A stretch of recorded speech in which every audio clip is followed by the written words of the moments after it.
দীর্ঘ ২ বছরেরও বেশি সময় ধরে চলছে রাশিয়া ইউক্রেন যুদ্ধ। সংঘাতে দুই দেশের বহু সেনা প্রতিনিয়ত নিহত হচ্ছেন। বুধবার এক প্রতিবেদনে ব্রিটিশ সংবাদ মাধ্যম বিবিসি জানিয়েছে, ইউক্রেনে ৫০,০০০-এরও বেশি রুশ সেনা মারা গেছেন। এমনকি যুদ্ধে প্রথম বছরের তুলনায় দ্বিতীয় বছরে সম্মুখ সমরে নিহত রুশ সেনাদের সংখ্যা প্রায় ২৫% বেশি।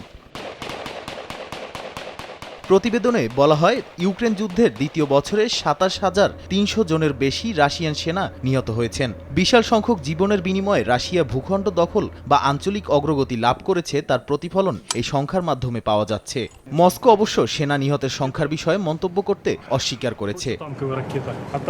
প্রতিবেদনে আরও বলা হয়, ইউক্রেনে রুশ সেনাদের মৃত্যুর প্রকৃত সংখ্যা আরও অনেক বেশি হতে পারে। এই বিশ্লেষণে পূর্ব ইউক্রেনে রুশ অধিকৃত দোনেৎস্ক এবং লুহান্স্কে মিলিশিয়া যোদ্ধাদের মৃত্যু সংখ্যা অন্তর্ভুক্ত করা হয়নি। এগুলো যুক্ত করা হলে রাশিয়ার পক্ষে লড়াইরত সেনাদের মৃতের সংখ্যা আরও অনেক বেশি হবে।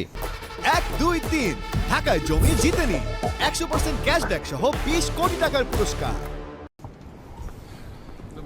এর আগে ২০২২ সালে সেপ্টেম্বর মাসে সেনা মৃত্যুর বিষয়ে সর্বশেষ পরিসংখ্যান প্রকাশ করেছিল মস্কো। আর তাদের সেই প্রকাশ্য স্বীকৃতির পরিসংখ্যানের চেয়ে সেনা নিহতের বর্তমান সংখ্যা ৮ গুণেরও বেশি। এদিকে ইউক্রেন তার যুদ্ধক্ষেত্রের প্রাণহানির মাত্রা নিয়ে খুব কমই মন্তব্য করে থাকে। চলতি বছরের ফেব্রুয়ারিতে ইউক্রেনীয় প্রেসিডেন্ট ভ্লাদিমির জেলেনস্কি বলেন, ৩১,০০০ ইউক্রেনীয় সেনা নিহত হয়েছে। তবে মার্কিন গোয়েন্দাদের দেয়া তথ্যের উপর ভিত্তি করে যেসব পরিসংখ্যান পাওয়া যায়, তাতে ইউক্রেনীয় বাহিনী আরও বেশি ক্ষয়ক্ষতির শিকার হয়েছে বলে ইঙ্গিত পাওয়া যায়। নাদিম মারজান, সময় সংবাদ।